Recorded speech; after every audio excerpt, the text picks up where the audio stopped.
এখনকার মা বোনরা 5 ওয়াক্ত নামাজ পড়ে না। আগে প্রত্যেক বাড়ি বাড়ি ফজর নামাজের পরে কোরআন তেলাওয়াতের আওয়াজ শোনা যেত, মা বোনদের মুখে থেকে কথা বলেন ঠিক কিনা? আর এখন বাড়ি বাড়ি ফজরের নামাজ পড়ে আর কোরআন তেলাওয়াতের আওয়াজ শোনা যায় না। রাত্রি 1টা পর্যন্ত জি বাংলার স্টার জলসা দিয়ে পড়ে দেয়। কথা বলেন ঠিক কিনা? তারা আর নামাজ পড়ে না, কোরআনও তেলাওয়াত করে না। বেচারি স্বামী সারাদিন খাটাখাটনি করে আসে, কৃষি কাজ করে আসে, মাঠে থেকে কিছু কাজ করে এসে বাড়িতে ফিরে 1 বালতি পানি তুলে দিবে, সেটাও পারে না। বলে ওই যে ওখানে কল আছে, চিপে তুলে নাও, তুললে তুলো, না তুললে ওই যে ওখানে ভাত আছে, খালে খাও, না খালে না খাও। ওই যে ওখানে পানি আছে, খালে খাও, না খালে। কথা বলেন ঠিক কিনা? এরকম করে কি করে না? সিরিয়াল হয়ে গেল, আমার আগে সিরিয়াল। কথা বলেন ঠিক কিনা? সম্মানিত বাবাজি না আমার, মাবুদের উদ্দেশ্যে বলতে চাই, মা, এই পৃথিবীতে আল্লাহ রাব্বুল আলামিন বিশেষ করে আমত হিসাবে আপনাকে পাঠিয়েছেন। আপনি যদি স্বামীর খেদমত করে এই দুনিয়ার জমিন থেকে যেতে পারেন, যদি স্বামীর অনুগত্য আপনি করেন, আল্লাহ রাসূল বলেছেন যে নারী মারা যাওয়ার পরে মৃত্যুর সময় তার স্ত্রী সাক্ষ্য দেয়, আমার বউ ভালো ছিল, আমার স্ত্রী ভালো ছিল। আল্লাহ রাসূল বলেছেন ওই স্ত্রীকে আল্লাহ রাব্বুল আলামিন বিনা হিসাবে জান্নাতে প্রবেশ করাবে। সম্মানিত বাবাজিরা আমার, মা বোনদেরকে বলতে চাই, মা শুনে নেন, এই পৃথিবীতে এমন কিছু মহিলা আল্লাহ রাব্বুল আলামিন পাঠিয়েছিলেন। খাদিজাতুল কুবরা রাদিয়াল্লাহু তাআলা আনহা মহিলা ছিলেন, আসিয়া রাদিয়াল্লাহু তাআলা আনহা মহিলা ছিলেন। তাদের জীবনে একটু পরে রাখেন, খাদিজাতুল কুবরা রাদিয়াল্লাহু তাআলা আনহা ইসলাম গ্রহণ করার সময় 40 মণ স্বর্ণের মালিক ছিলেন। সুবহানাল্লাহ বলেন। কয় মণ স্বর্ণ? কয় মণ স্বর্ণ? বর্তমান সময় স্বর্ণের দাম কত? 1 ভরি স্বর্ণের দাম প্রায় 2 লক্ষ টাকা। কয় লক্ষ টাকা?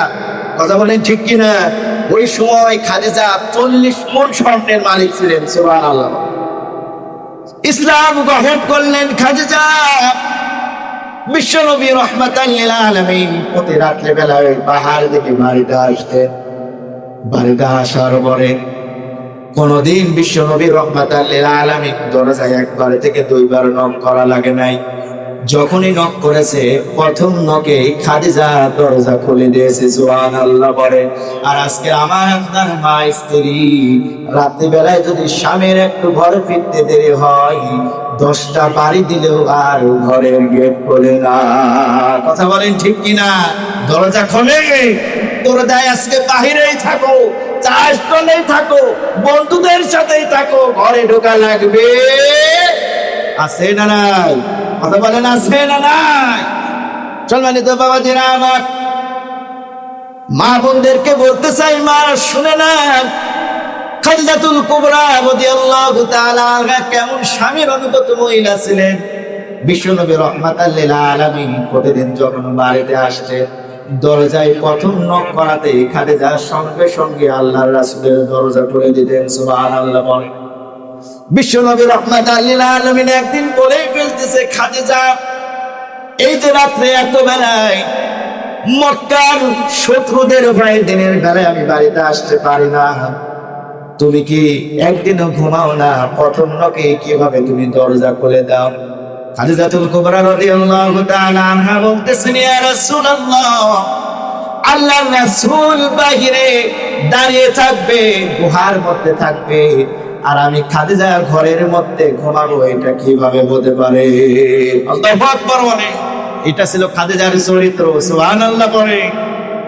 বিশ্বনবী রাহমাতাল লিল আলামিন বলতেন, খাদিজা, ইসলাম গ্রহণ করার সময় তুমি 40 মণ স্বর্ণের মালিক ছিলে, কিন্তু আজকে যখন আমি তোমার পোশাকের দিক তাকালাম, শাড়ির দিকে তাকাইলাম, তালি মারতে মারতে তোমার শাড়ির আর তালি মারার তো কোনো জায়গা নাই। আল্লাহু আকবার।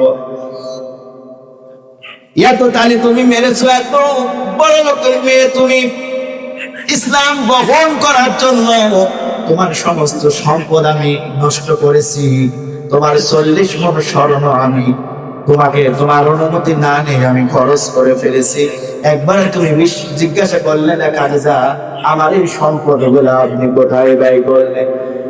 খাদিজাতুল কুবরা রাদিয়াল্লাহু তাআলা আনহা বলতেছেন, ইয়া রাসূলুল্লাহ, আমি জানি আমার স্বামী আখেরি পয়গম্বর বিশ্ব নবী, আমার সম্পদগুলা আল্লাহর রাস্তায় ছাড়া অন্য পথে আমার স্বামী কখনো ব্যয় করতে পারে না। সুবহানাল্লাহ। বলে স্বামীদের চরিত্রবান হওয়া লাগবে কি লাগবে না বাজার?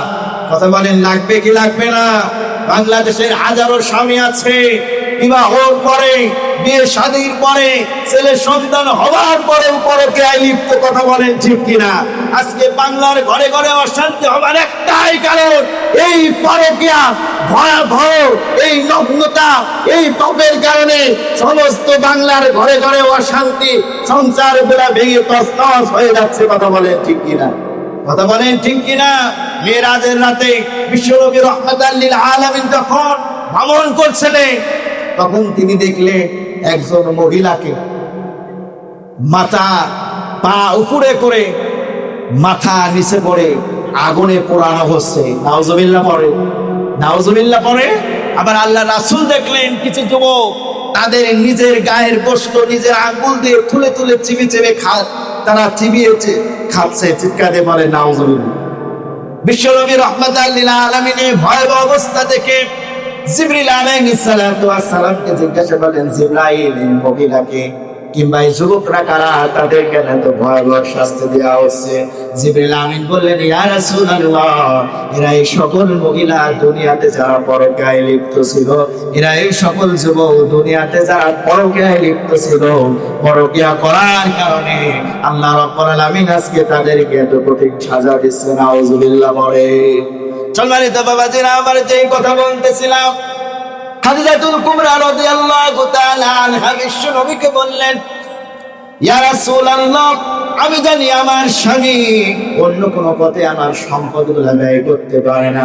আল্লাহ রাসূল খুশি হয়ে বললেন, খাদিজা, আমি নবী ওয়াদা করলাম, আজকে তুমি আমার কাছে যা চাবে আমি তোমাকে খালি হাতে ফিরাবো না। সুবহানাল্লাহ। জিজ্ঞাসা বলেন না, আল্লাহু আকবার। খাদিজাতুল কুবরা রাদিয়াল্লাহু তাআলা আনহা, আপনাদের কি মনে হয় দুনিয়া চাবে খাদিজা? টাকা পয়সা চাবে, বাড়ি গাড়ি চাবে, ধন সম্পদ চাবে? খাদিজাতুল কুবরা রাদিয়াল্লাহু তাআলা আনহা বললেন, ইয়া রাসূলুল্লাহ, আমি আপনার কাছে তিনটা জিনিস চাই। কয়টা জিনিস? কয়টা? তিনটা শর্ত আপনার কাছে আমার রয়েছে। সেইটা হলো, আমি যখন মৃত্যুবরণ করব, আপনার গায়ের জুব্বা আমার বরণের কাপড় আপনি বানিয়ে দিবেন। সুবহানাল্লাহ বলে। আমি যখন মৃত্যুবরণ করব, আপনার গায়ের জুব্বা আমার কাফনের কাপড় আপনি বানিয়ে দিবেন। 2 নাম্বার শর্ত হলো, আমি যখন মৃত্যুবরণ করব, আপনি আমার কবরের মধ্যে নামবেন। আমার বিশ্বাস, আল্লাহ রাসূল যে কবরের মধ্যে নামবে, ওই কবরে জাহান্নামের ফেরেশতা কখনো আসতে পারে না। আল্লাহু আকবার।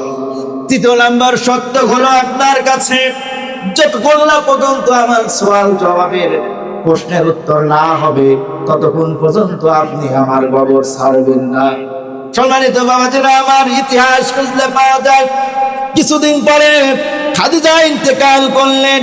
বিশ্বনবী রাহমাতাল লিল আলামিন খাদিজার কথা মতো নিজের পরনের জুব্বাটা তার গায়ে কাফনের কাপড় বানিয়ে দিলেন। সুবহানাল্লাহ বলেন। বিশ্বনবী নিজে কবরের মধ্যে নামলেন, আল্লাহ রাসূল নিজে তাকে দাফন করলেন। সমস্ত মানুষ তাকে মাটি দিয়ে চলে আসলো, সাহাবীরা চলে আসলো। আল্লাহ রাসূল কবর ছাড়ে না, কবর ধরে কান্নাকাটি করেন। আসমান থেকে জিবরিল এসে বলতেছেন, ইয়া রাসূলুল্লাহ, আপনি কান্নাকাটি করেন কেন? আপনার খাদিজার জন্য কোনো টেনশন নাই, চিন্তা নাই, স্বয়ং আল্লাহ আপনার খাদিজাকে সালাম জানিয়েছে। সুবহানাল্লাহ বলে। আল্লাহ পাক তাকে সালাম জানাতে পারে, সেই মহিলার আর কোনো টেনশন থাকতে পারে? আর কোনো টেনশন থাকার কথা কোনোভাবেই না।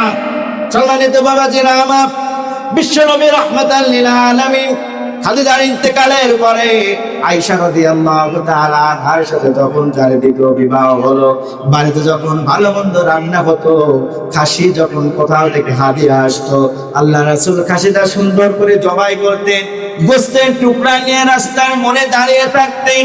মক্কার অলিতে গলিতে দাঁড়িয়ে থাকতেন। খাদিজার কোন বান্ধবীর সাথে দেখা হলে ওই গোষ্ঠের টুকরা খাদিজার বান্ধবীকে আল্লাহ রাসূল হাদিয়া দিতেন। সুবহানাল্লাহ বলেন। আর বলতেন, আমার খাদিজার জন্য দোয়া করো, আল্লাহ যেন আমার খাদিজাকে কিয়ামত পর্যন্ত মাফ করে দেয়। সুবহানাল্লাহ বলেন। একদিন আয়েশা রাদিয়াল্লাহু তাআলা আনহা সহ্য করতে না পেরে, মেয়েদের বেশি হিংসা হয়, কথা বলে ঠিক কিনা? হিংসা হয় কি হয় না বাজার? এক মহিলা আর এক মহিলার ভালো দেখতে নাকি মাইন্ড করতেছেন নাকি বাজার? তাদের এটা জন্মগত অভ্যাস। তারা কথা কয় বেশি, বোঝে কম, কথা বলেন ঠিক কিনা? কথা কয় বেশি কিন্তু বোঝে কম, বোঝে না কিন্তু কথা বলে বেশি, বিভিন্ন রকমের প্রশ্ন, কথা বলেন ঠিক কিনা? আয়েশা রাদিয়াল্লাহু তাআলা বলে ফেলতেছে, আমি আপনাকে এত ভালোবাসি, আপনার এত খেদমত করি, এত সম্মান আপনি করি, কত আগে খাদিজা মারা গিয়েছে, তারপরেও আপনার জবান থেকে খাদিজার নাম যায় না কেন, আমি জানতে চাই। বিশ্বনবী রাহমাতাল লিল আলামিন বলতেছেন, আয়েশা তুমি আমার সুখের দিনের স্ত্রী, আর আমার খাদিজা ছিল আমার দুঃখের দিনের স্ত্রী। সুবহানাল্লাহ বলে।